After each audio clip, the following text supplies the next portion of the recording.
Hi there, Chris from TotallyEV, and here I'm doing a dedicated audio review of the entry-level Tesla Model 3 Highland rear-wheel drive, which has actually been highly requested by a lot of you. You can find a detailed review of the vehicle itself up on your pop-up banner or following the links down the description below or pinned comments. Now to kick off, we have to talk about its audio configuration, which is actually quite intriguing. Towards the dashboard, you have got 300mm mid-range drivers, one on each extremity and one towards the center. Then each of the front doors house a 200mm woofer and a tweeter. The tweeter is positioned towards the mirror triangle and was not present on the older generation Model 3. So it's great to see a tweeter now present in the entry-level Model 3. Now, as for the rear portion of the cabin, you have got a 100mm mid-range driver that is positioned within each of the doors. Now, this indeed completes a 9-speaker system, and you might be wondering, but where is a subwoofer, which was quoted by not only you, in other words on TotallyEV, but also by Tesla. Yes, indeed, here you'll be able to see a screenshot of Tesla's press material, which was shared with this vehicle itself, and it does include a subwoofer, but there is actually none present. You will not find it in the boot, you'll not find it underneath the front seat, and nor will you find an air woofer system like you'd find, for example, on the Polestar 2 Harman Kardon audio system at the front of the cabin. Suffice to say, there is no subwoofer, and as such, the manufacturer has actually updated its website to reflect this, so it must have been a mistake on Tesla's part. Ultimately, what I can say is that there is no subwoofer, not that I could hear or feel, in the cabin. Now, with that in mind, and for you to tinker around with the audio system, you'll want to navigate on the 15.4-inch display. And here you have got a multi-band EQ, which is certainly appreciated. I've taken one notch off bass, left the mid-range completely untouched, and added one notch on treble. I've also had the immersive sound on low. I'll touch upon why I've added these settings further down in this video. As for my balance, I've left it in terms of its center position.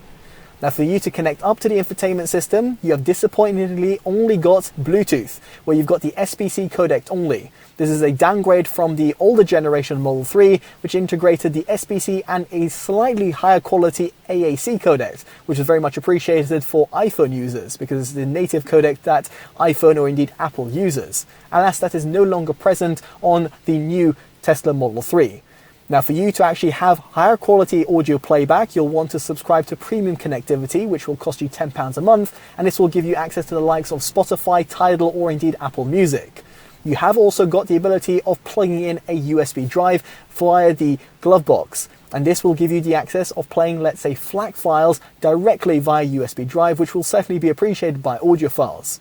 Now, it is worth mentioning over here, you have got the ability of still having your dashcam footage, or for example Sentry mode, recorded via USB, but you'll actually have to partition the USB drive in order to make that a reality.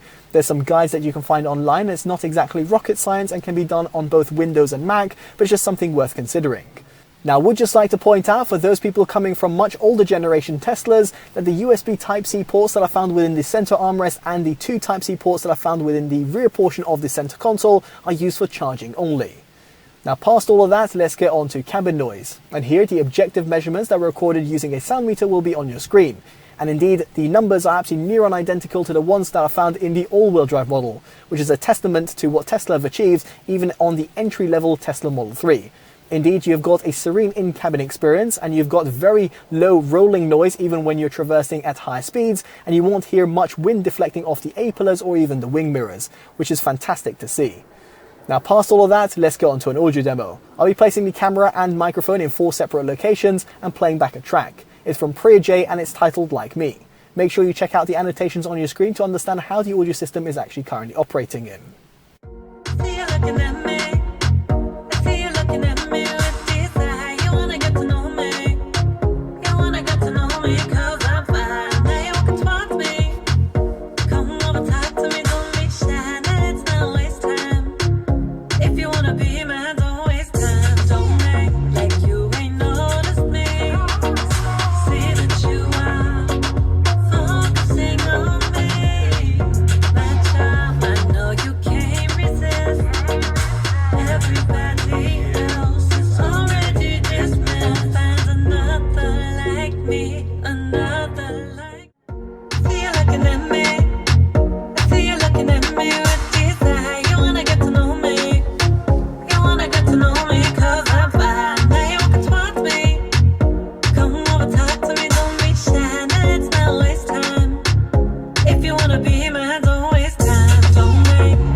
Now, I appreciate an audio demo over YouTube is never quite ideal, so let me get onto my subjective opinion. Now, to kick things off, we have to talk about that sub-bass experience, in other words, that low-end rumble that you might come to crave in certain bass-orientated tracks. And unfortunately, it is cut short, which is no surprise given the fact that you have not got a subwoofer. Now here, it won't compete with some other alternatives out there on the market, let alone its alternative, the all-wheel drive model, that provides a dual subwoofer design. Nonetheless, the 200mm woofers that are positioned within the front doors do a decent job, providing you somewhat of an extension in the sub-bass tones, while also providing you a very punchy mid-bass experience. In fact, in my case, you might have noticed via the infotainment system, I took one notch off the bass EQ. And here I just felt that the overall quantity and quality was absolutely phenomenal, and no complaints whatsoever.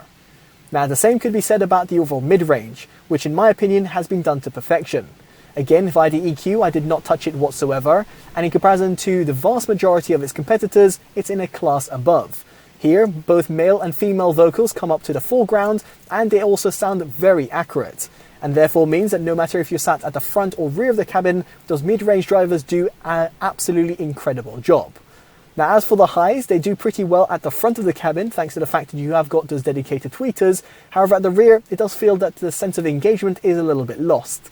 Indeed, over here, if you compare it to the all-wheel drive model that does implement some tweeters at the rear of the cabin, you can see over here that there's quite a bit of a difference.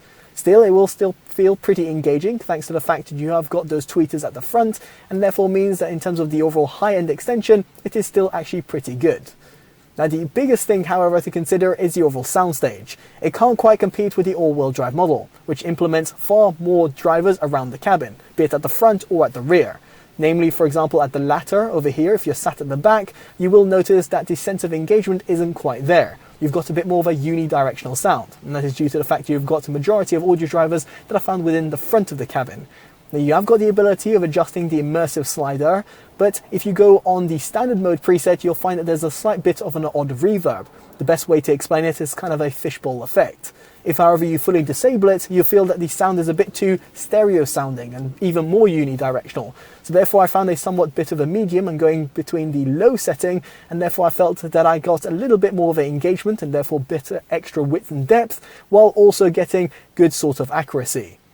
Now, what I'm trying to say over here is that the entry-level Tesla Model 3 does do a tremendous job.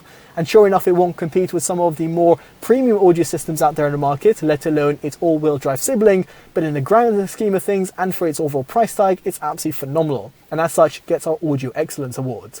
Now, I'd be curious to know what you make of the audio system that's comprised within the Tesla Model 3 down in the comment section below, and how you feel it compares with some of its rival alternatives.